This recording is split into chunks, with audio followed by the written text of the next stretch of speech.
Here is the full story, written simply and in one flowing piece. Kael Ashgrove woke up on the morning of his wedding, feeling like a man walking into a job interview for a life he never asked for. He lay in his bed for a long time, staring at the ceiling of his family's old stone house, listening to the sounds of servants moving downstairs, carrying flowers and chairs and boxes of things that did not matter to him at all. He was the Alpha King of the Northern Packs. That was a big title. People bowed when he walked into a room. People wrote his name in old books next to words like leader and strong and born to rule. But that morning, lying in his bed, he did not feel like a king. He felt like a tired man who had agreed to something a long time ago and could not find a way to say no anymore. His wedding was set for noon. His bride was a woman named Wren Holloway, a countess from a strong pack in the east. She was kind. She was smart. She had never once been unkind to him. Their marriage had been arranged by their families almost 2 years earlier, after long talks about land and peace and alliances between packs. It made sense on paper. It made sense to everyone except, somewhere deep inside, to Kael himself. He got up, washed his face, and looked at himself in the mirror. He looked fine, sharp jaw, dark hair, the kind of face people called handsome without thinking twice about it. But his eyes looked tired in a way that had nothing to do with sleep. 3 years earlier, his life had looked very different. 3 years earlier, there had been a woman named Rowan. Rowan was not from a rich pack. She did not have a title or land or a family name that opened doors. She had grown up in a small village at the edge of Kael's territory, the daughter of a healer, and she had a way of looking at people that made them feel like they were the only person in the world worth looking at.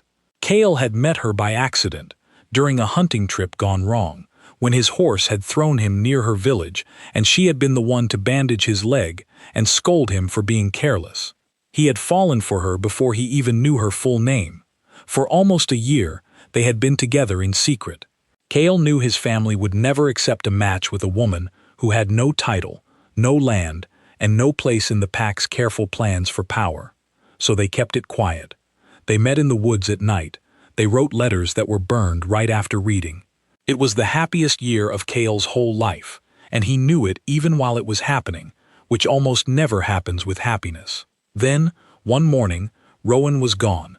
She left no real goodbye, just a short note, tucked under his door, that said, "I can't.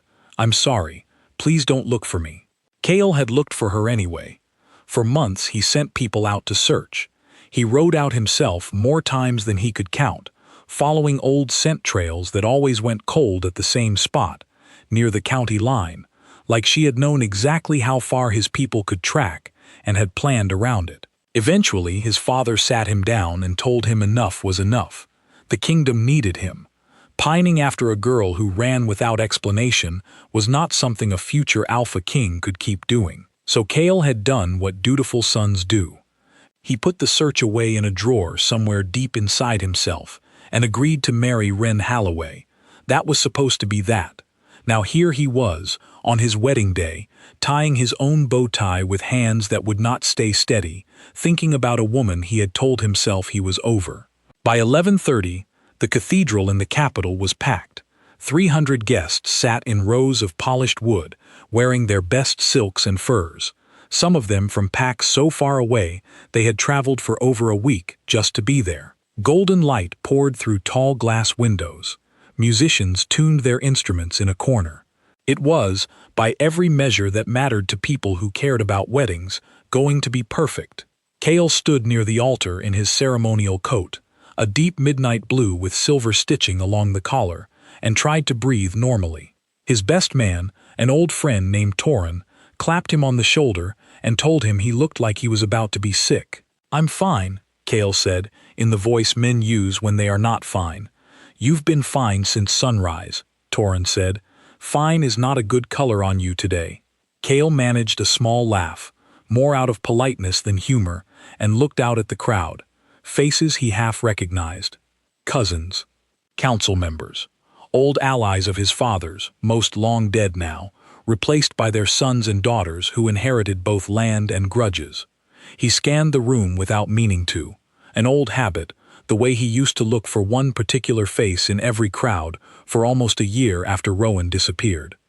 He almost didn't notice her. She was standing near the very back, half hidden by a stone pillar, wearing a plain gray coat that looked 2 sizes too big for her, with the hood pulled halfway up. If Kael had blinked at the wrong moment, he would have missed her completely, but he didn't blink, and when his eyes landed on her face, something in his chest dropped the way a stone drops down a well, silent for a long second before you hear the splash. Rowan Vale, older, thinner in the face, same eyes though, eyes that used to look at him like he was the only person worth looking at. He almost called out her name right there in the middle of the ceremony, but then he saw the second thing, the thing that made his whole body go still. She was holding something against her chest, wrapped in a soft blue blanket, small enough to fit in the crook of one arm, quiet, barely moving. At first Kael thought it might be a bundle of flowers, or a gift she had brought for some strange reason. Then the bundle shifted, and a tiny fist punched free of the blanket, opening and closing at nothing, the way only a baby's fist does. Kael's whole world tilted sideways. He didn't remember deciding to walk. His feet just moved. Behind him, the organ music kept playing, unaware that anything had changed. In front of him, Wren Holloway had already started her walk down the aisle, radiant in her ivory dress, holding a bouquet of white roses, completely unaware that her groom's eyes were no longer on her at all. Someone in the crowd noticed something was wrong before she did. A woman near the front turned her head, following Kael's gaze, and gasped softly. That gasp spread like a spark catching dry grass, moving row by row, until half the cathedral had turned to look at the back doors instead of the bride. Kael reached Rowan before he even realized he had crossed the whole length of the cathedral. Up close, she smelled different than he remembered. Underneath the wood smoke and the plain soap, there was something else, something warm and small and new, a baby's smell. His body understood before his mind caught up. "Kael," Rowan said quietly, stepping back half a step. "Don't. Not here. Not like this. Is that?" His voice came out rough, like it had been sitting unused for years. "Is that a baby?" Rowan's jaw tightened. For a moment, she looked like she might turn and run, the way she had run 3 years before. But something in her had changed too. In 3 years, she stood her ground.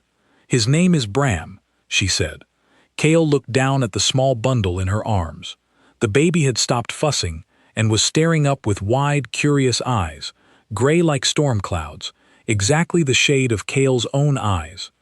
Dark hair, just a little of it, sticking up in soft tufts. Kael felt his whole chest cave in on itself, in a good way and a terrible way at the same time.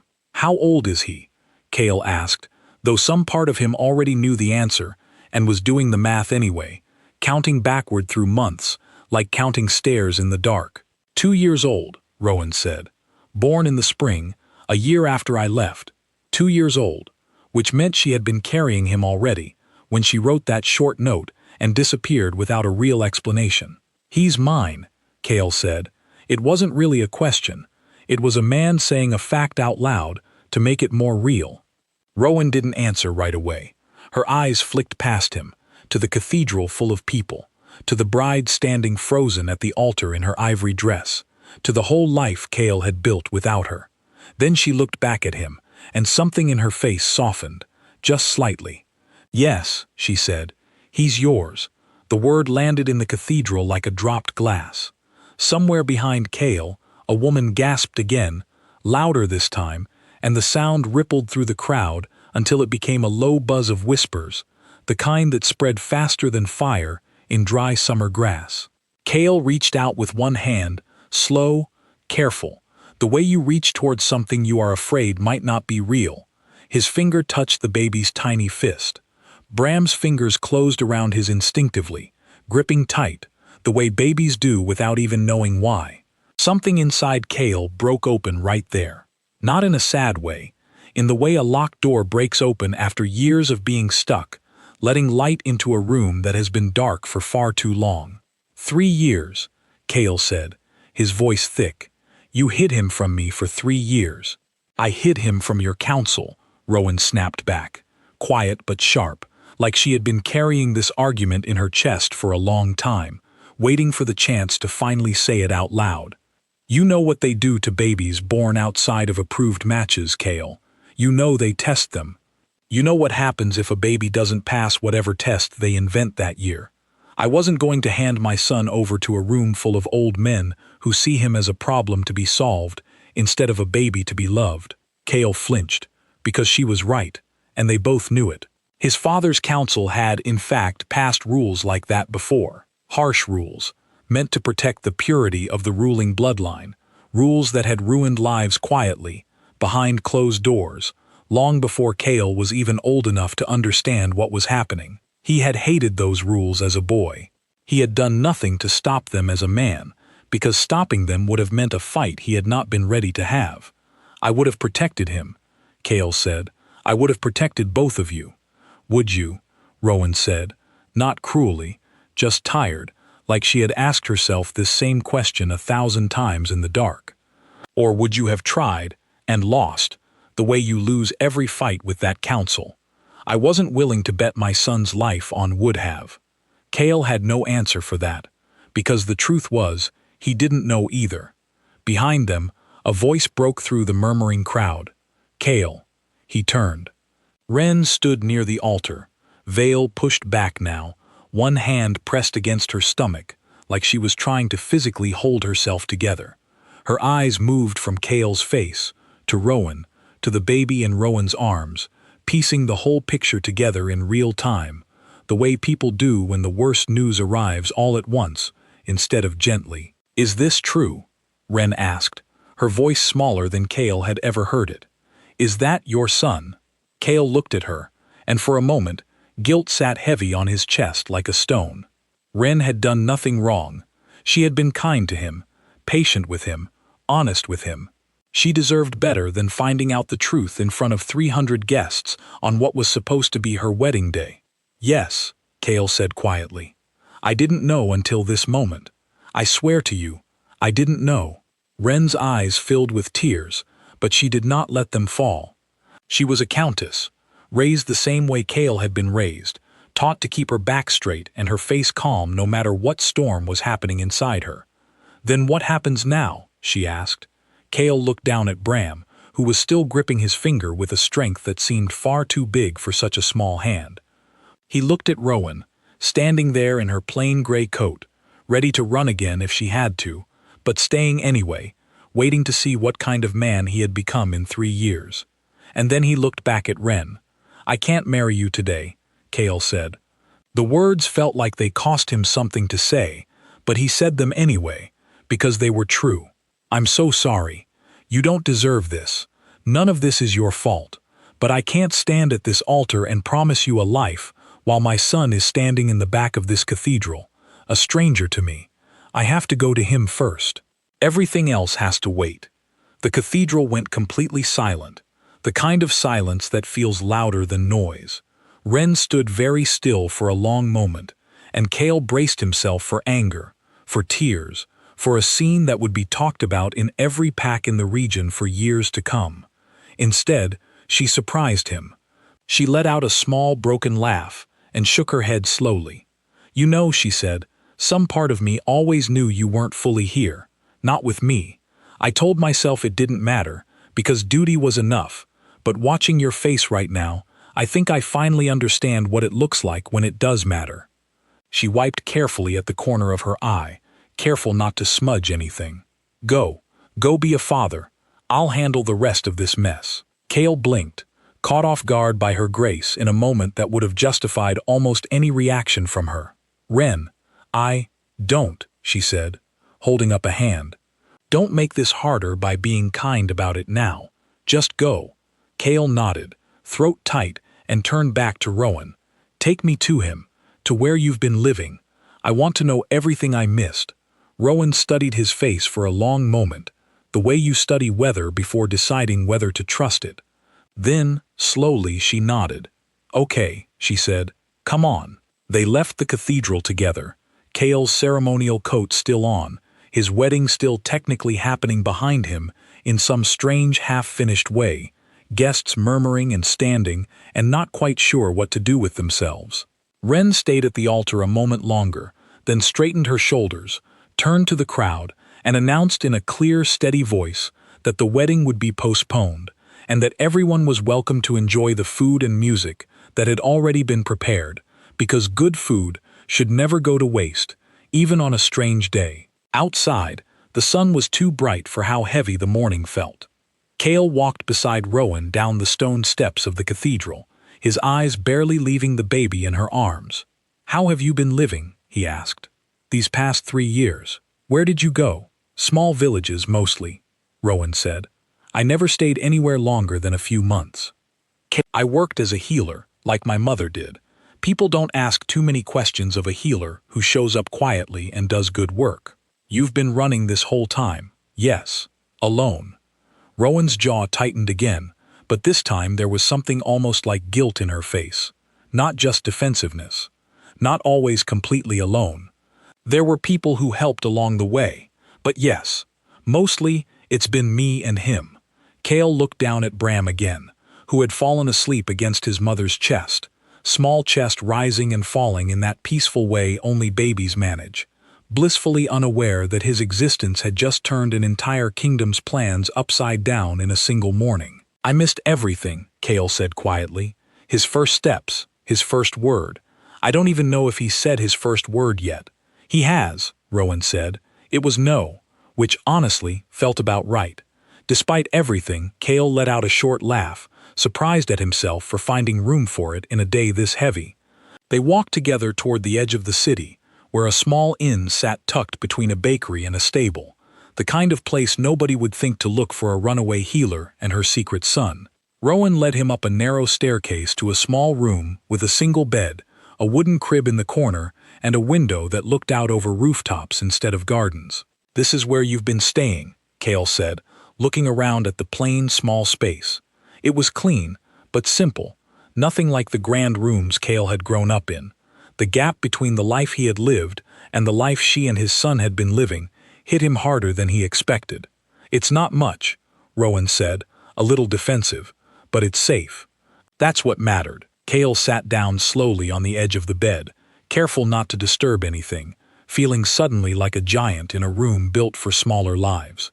Rowan laid Bram down gently in the crib, tucking the blue blanket around him, and the baby stirred but did not wake. For a moment, neither of them spoke. The only sound was Bram's soft breathing and the noise of the city outside the window. "Why did you come today?" Kael finally asked. "Why the cathedral? Why now, after 3 years of hiding?" Rowan sat down on a small wooden chair across from him, hands folded tightly in her lap. "Because I heard about the wedding," she said. "Everyone had heard about it, all across the region, and I thought about it for weeks. Whether to come, whether to just let you marry her and let Bram grow up never knowing his father, thinking that was safer for everyone. But you came anyway."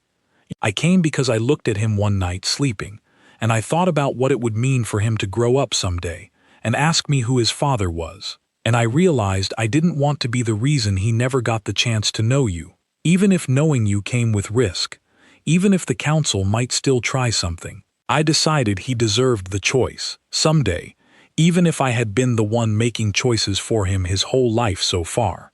Kael looked at his son, sleeping peacefully in the crib, completely unaware of the storm his existence had caused just an hour earlier. "I would never let anyone hurt him," Kael said, "council or no council. I don't care what old rules they have written down in dusty books. He's my son, my heir. Nobody touches him." "You say that now," Rowan said quietly, "but you didn't fight them before, about other things, smaller things than this." Kael's jaw tightened, because again, she was right, and it stung to hear it out loud. "I was a coward before," he admitted. "I let my father's council make decisions I should have fought against. I told myself it wasn't worth the trouble, that things would sort themselves out eventually. I was wrong. I see that now, sitting here, looking at what my cowardice cost us." "Cost you.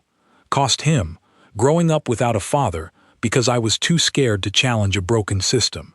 Rowan's eyes shone, but she blinked the tears back before they could fall.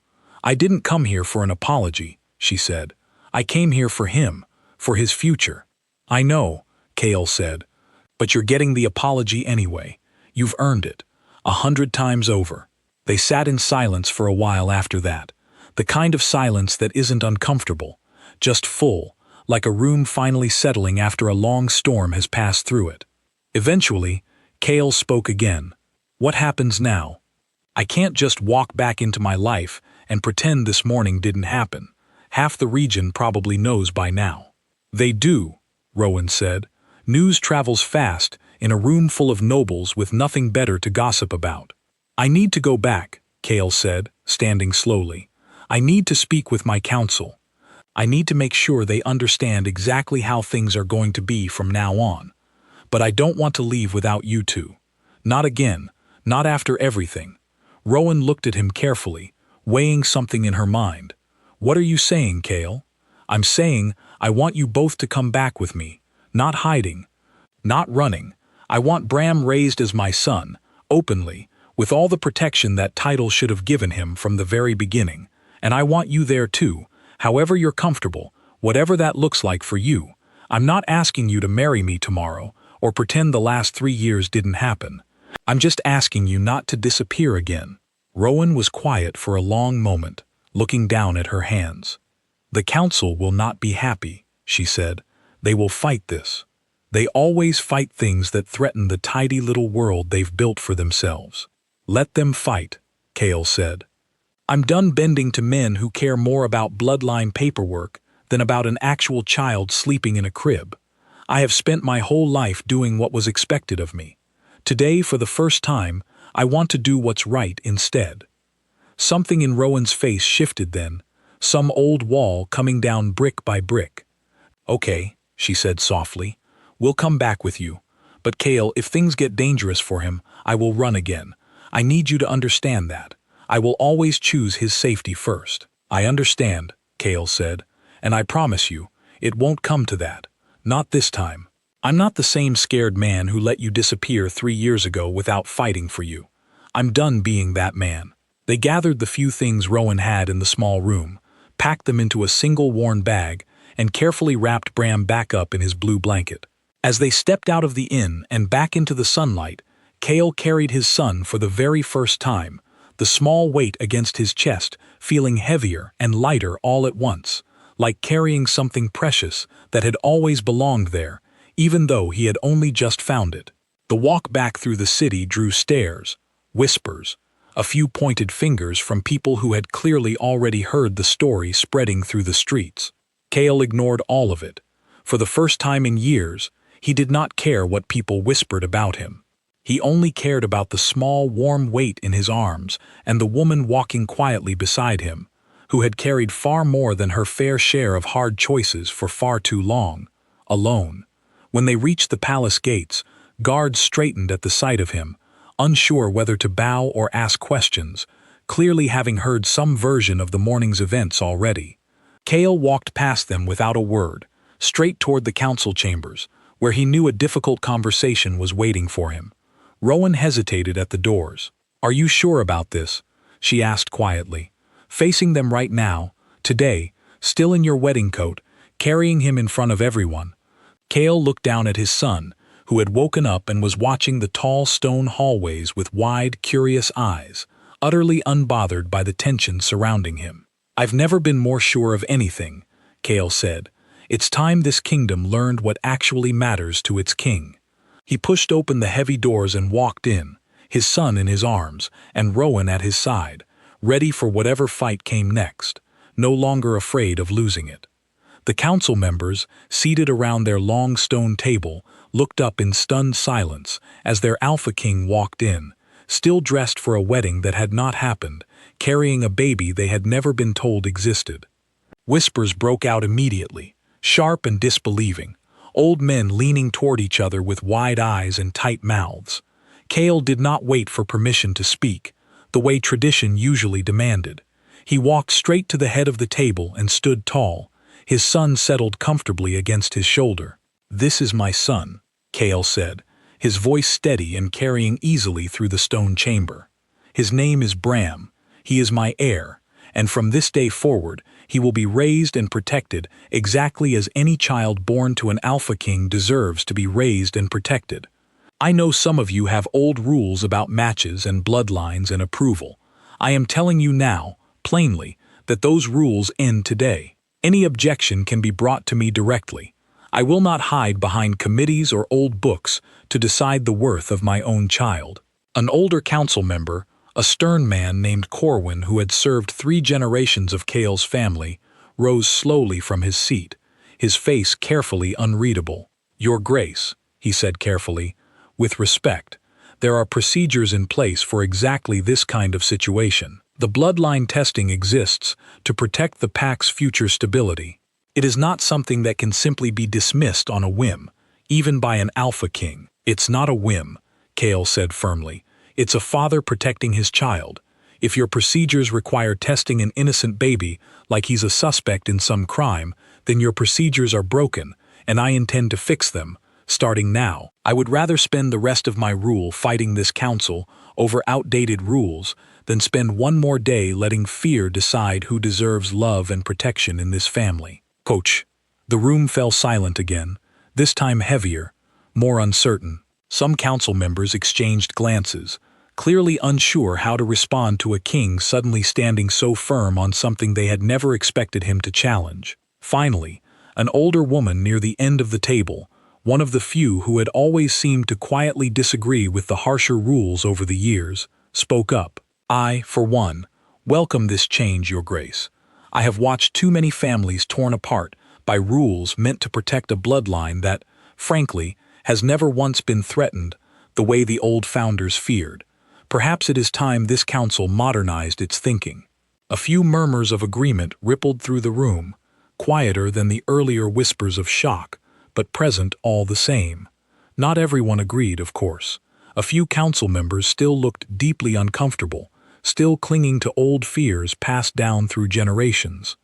But for the first time, Kael felt like he was standing on solid ground instead of constantly bending to please people who had never once had to live with the consequences of their own rules. "There will be a full council meeting next week," Kael said. "We will discuss updating these old policies properly, with input from those who have actually been harmed by them in the past." He glanced briefly at Rowan, standing quietly near the door, watching everything unfold with careful, guarded eyes. "For now, my son goes home with me, openly, under full royal protection. That is not up for debate." With that, Kael turned and walked out of the council chamber, Bram still settled against his shoulder, Rowan following close behind. Neither of them spoke until they were well clear of the heavy stone doors and back out in the open air of the palace gardens. "That went better than I expected," Rowan admitted quietly, some of the tension finally easing from her shoulders. "It's not over," Kael said. "There will be more fights, some of them harder than that one, but I meant every word I said in there. I'm not backing down again." Rowan looked at him for a long moment, something soft and cautiously hopeful crossing her face. "You've changed," she said. 3 years ago, you would never have stood up to them like that." 3 years ago, I hadn't lost anything worth fighting for yet," Kael said. "Now I have. I don't intend to lose it again." They walked through the gardens together, as the afternoon sun began to soften into early evening, Bram babbling happily at the colorful flowers passing by, completely unaware of the history-changing morning he had just been the center of.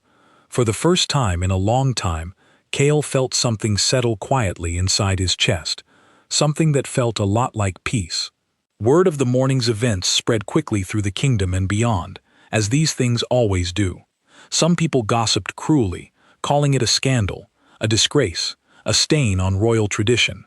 Others, quietly, admired it, seeing in it the story of a king finally choosing love and honesty over rigid old rules that had hurt too many families for too long. Wren Holloway, for her part, handled her own version of the story with quiet grace. She gave a short statement to her own pack, explaining simply that circumstances had changed, that no one was to blame, and that she wished the Alpha King well in raising his son. Privately, she admitted to a close friend that some part of her had always known, in a way she couldn't quite explain, that Kael's heart had never fully arrived in their arranged match. "It hurt," she said, but not as much as it might have, had she not already quietly suspected it long before that day in the cathedral. Over the following weeks, Kael worked to formally recognize Bram as his son and heir, a process that involved plenty of paperwork, several more tense council meetings, and more than a few raised eyebrows from distant relatives who had never expected the family line to shift so suddenly. But Kael did not waver.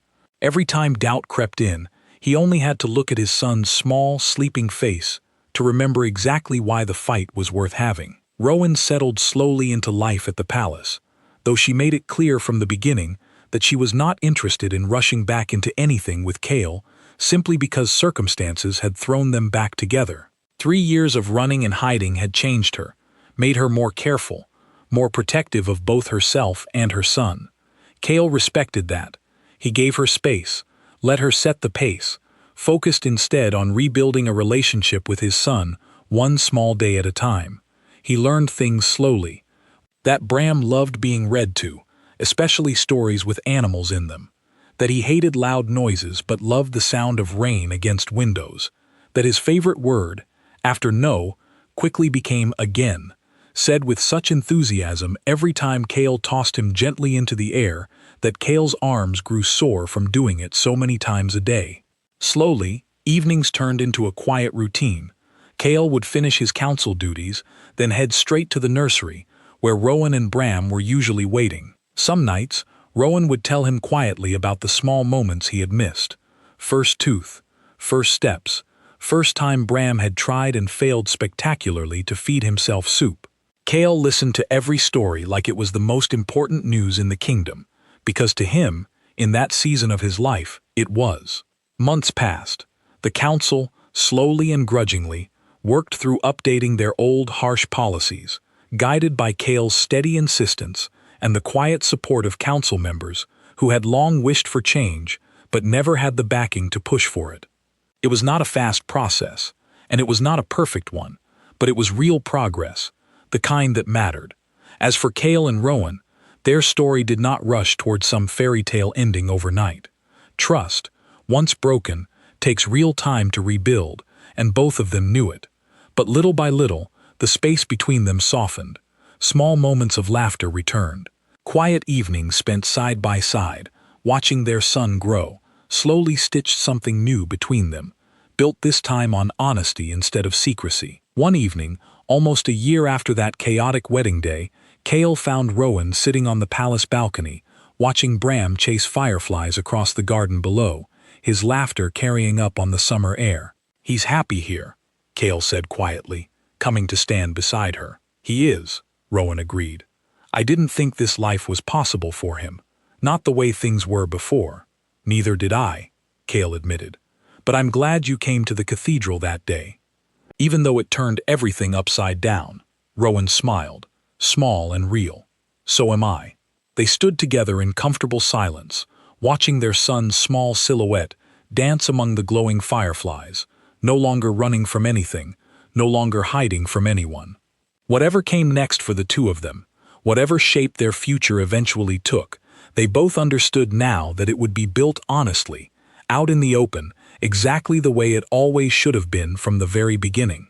And somewhere below them, Bram let out a delighted shriek as he finally caught a firefly cupped carefully between his small hands, holding it up toward the sky like a tiny lantern, utterly unaware of just how much his small, unexpected life had already changed the world around him.